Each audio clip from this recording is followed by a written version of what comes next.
I wanna skip ahead to this segment because I'm interested in hearing your comp for him. Okay. Okay, so if you're buying stock in Paolo Banchero, who may you have previously bought stock in? I'm first off, I want to say I'm really excited that we're doing this first because I've been like itching to talk about it.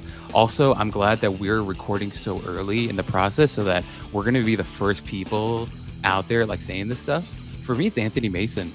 I Ooh. see, yeah, dude, I see a lot of Anthony Mason in his game. Like, I think he's going to be Anthony Mason with like a higher offensive ceiling as a scorer and shooter. I think he's a better vertical athlete. But the reason why I like Pancaro as an Anthony Mason type is the playmaking. Like Anthony Mason, we saw him on the Knicks as a bruiser. He had shoulders bigger than his head. Like he was such a weird guy. Like physically, but when he got to Charlotte, when he got to Miami and made an all-star team, the guy was such a great playmaker. And you saw him even in the 90s, like developing his jump shot, working on his offensive like arsenal. And I'm just like, I'm watching Banchero and like I'm getting flashbacks to Anthony Mason. I'm like, okay, if this is Anthony Mason in 2021, 2022, in this new era, maybe that's going to be Paolo Banchero. And hopefully for me, like I'm hoping Banchero develops on his rebounding and defense as Anthony Mason was known as an absolute mauler of a man. But people tend to forget that Mason, like he was such a gifted passer.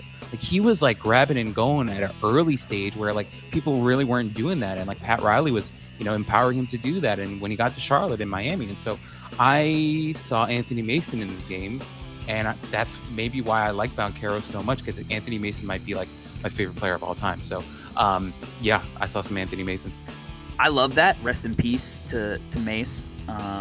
One of the coolest New York athletes Yes, sir. ever. I mean, what he did for hairstyles in New York City in the 90s is enough to, have him, be inducted into the Hall of Fame alone, in my opinion. Right. My comp is, I don't think it's too far off from Mace. Mm-hmm. I see a little bit of Derek Coleman in Banchero's game for, I think, some reasons that are a little bit similar to maybe why you have him in, as an Anthony Mason comp. And I think it's funny. We both have lefties that we comped him to, even though he's righty. It was the size, the versatility, the skill set, the passing, the everything you wanted out of, a prospect. Derek Coleman was able to do. He could knock down the three. He could play make. He could get out in transition. You could give him the ball on the block. He had, little combo moves. He was well ahead of his time as a player. Now, I think one of the things that with Derek Coleman that we're all concerned about, or everyone was concerned about, was the effort. The how bad does he want it? He could walk into seasons where he was 20, 10, and 4, right? And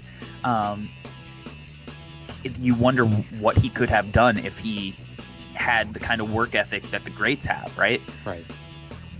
So I'm not saying that Banchero is following suit as far as work ethic goes. I'm not going to put that and bestow that kind of, thing upon him. But I think skill set, just from a blank slate perspective, I look at all the things that Coleman was able to do as a player, and I go, I think Banchero can do all that too from his position, his size.